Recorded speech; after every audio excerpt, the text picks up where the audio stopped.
आज सबसे बड़ा दुख का कारण है लोग संस्कारों से विहीन हैं, संस्कारों से विहीन। टीवी पर रोज डिबेट हो रहा है। वो 16 साल की लड़की, 16 साल की बेटी,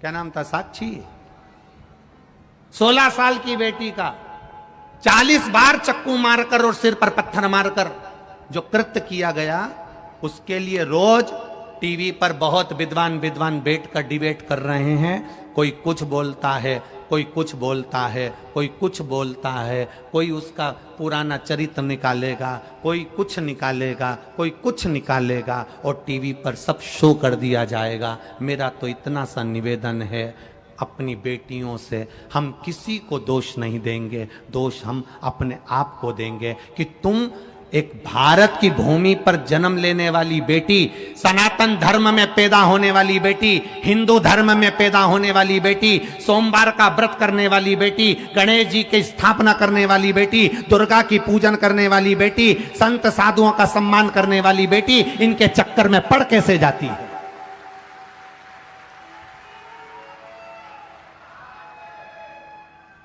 पिता समझाता है, मां समझाती है, पड़ोसी समझाते हैं। उस लड़की का जहां कत्ल हो रहा था वहां से पूरा मोहल्ला निकल कर जा रहा था। बोलो, टीवी पर देखा होगा, मोहल्ले के लोग जा रहे हैं, गली के लोग जा रहे हैं, नगर के लोग जा रहे हैं, एक भी नहीं बचा पाया। कारण क्या था? मोहल्ले के लोगों ने पहले समझाया होगा, घर के लोगों ने पहले समझाया होगा, रिश्तेदारों ने पहले समझाया होगा, पर हर बार उसके मुंह से ये शब्द निकला होगा, ये ऐसा नहीं है, ये तो मेरे हृदय में बसता है, ये मेरा सम्मान करता है, ये ऐसा नहीं है। बाप समझाए बेटी को, बेटी समझ नहीं पाती है। मां समझाए बेटी को, बेटी समझ नहीं पाती है। भाई समझाए बेटी को, बेटी समझ नहीं पाती है। मोहल्ले के लोग समझाए बेटी को, बेटी समझ नहीं पाती है। और उसको खुद समझना होगा। कोई तुम्हें समझाएगा नहीं मेरी बेटियों, तुम्हें खुद अपने आप में झांसी की रानी और दुर्गावती बनना पड़ेगा। तुम्हें कोई समझाने वाला पैदा नहीं होगा, तुम्हें खुद समझना पड़ेगा कि तुम्हारा अच्छा क्या है और तुम्हारा बुरा क्या है। ये टीवियों पर डिबेट तो चलता रहेगा, एक दूसरे के ऊपर तानाकसी खींचते रहेंगे, एक दूसरे के ऊपर क्लेम लगाते रहेंगे, एक दूसरे के ऊपर ऑब्जेक्शन देते रहेंगे, पर अंदर से मेरी बेटियों तुम्हें समझना पड़ेगा, तुम्हें समझना पड़ेगा। तुम थोड़ा सा भी नहीं जान पाती हो। एक बात आपसे कहेंगे, जिस घर के बच्चों को माँ बाप के शब्द, गुरु के शब्द बुरे लगने लगे और अपने दोस्तों के शब्द अच्छे लगने लगे, समझ लेना वो बेटा बेटी की जिंदगी नाश होने वाली है। जिस बेटा बेटी को दूसरे के शब्द अच्छे लगे, जिस बेटा बेटी को अपने मित्रों के शब्द अच्छे लगे, जिस बहन बेटी को अपनी सहेलियों के शब्द अच्छे लगने लगे, माता पिता कुछ कहें बुरा लगेगा, सहें बुरा लगने लगेगा, और दूसरे के शब्द तुम्हें अच्छे लगने लगे, समझ लेना विनाश काले विपरीत बुद्धि, तुम्हारा जीवन अब बर्बादी की ओर हो गया। मेरी बेटियों, मेरी बहनों, मेरी माताओं, आपसे निवेदन है, फिर निवेदन करेंगे आपसे, बहुत बड़ा निवेदन है आपसे। इस सनातन धर्म की लाज बचाने में आपकी जरूरत है। और वो लाज, एक पिता अपनी बेटी को पढ़ाने में कमी नहीं रखता, उसको पालने में कमी नहीं रखता, उसको बाहर भेजने में कमी नहीं रखता। आप उसके कन्यादान को करने का मौका जरूर दो, यहां वहां मत दो। क्या होगा? होगा क्या? पहले जिसने एक को टुकड़े टुकड़े कर कर मारा, उसका भी तक कुछ नहीं हुआ, तो दूसरे का क्या खाक होगा? विचार करिएगा। आपको स्वयं जरूरत है कि मैं अपने आप को कैसे बचा सकती हूं, मैं क्यों इनके चक्कर में पड़ूं, मैं क्यों जाऊं इनके पास में।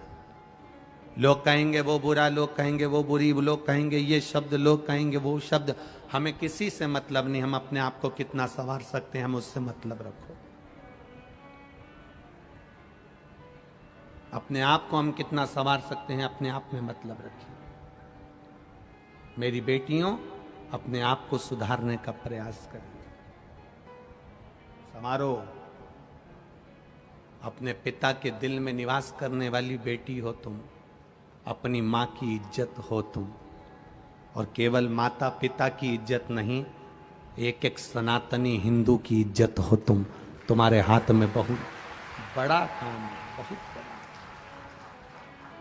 कहां भटक रही हो, कहां भटक रही हो, किस जगह पर, क्या देखा? ना भटक।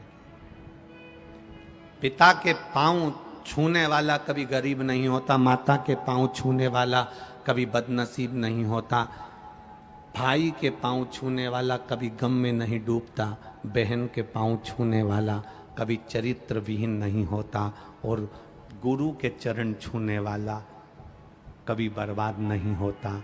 दुख आ भी गया तो वापिस सेठ बनकर बिठा देता है, वो मेरा शिव का। कोई आज बनेगा, कोई कल बनेगा, शंकर को जल चढ़ाने वाला एक ना एक दिन सेठ जरूर बनेगा, ये निश्चित है।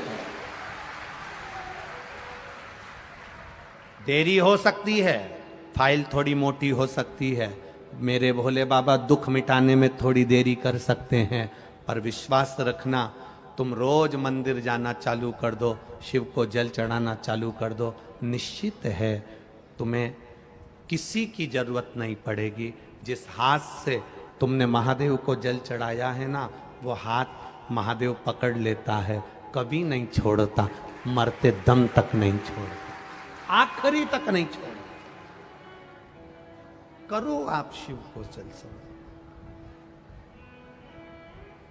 लग रहा है आपको कि मेरे को ये दुख आ गया, मेरे को ये तकलीफ आ गई, मेरे को ये कष्ट आ गया, नहीं हो रहा मेरा काम, मैं बहुत दुख में जिंदगी जी रही हूं, तो लगाओ एक लोटा जल ले, उसी में से गणेश जी, कार्तिकी, अशोक सुंदरी, मां पार्वती और बोलो जम के देव अधिदेव महादेव को चढ़ाई, चढ़ा।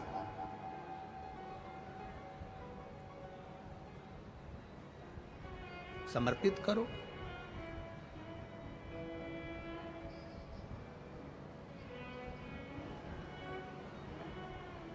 शिव जी का समर्पण।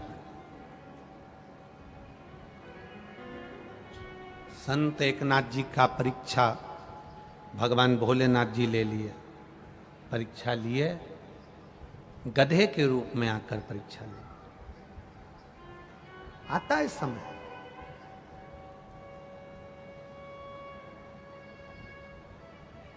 शिव कथा कह रही है, देवराज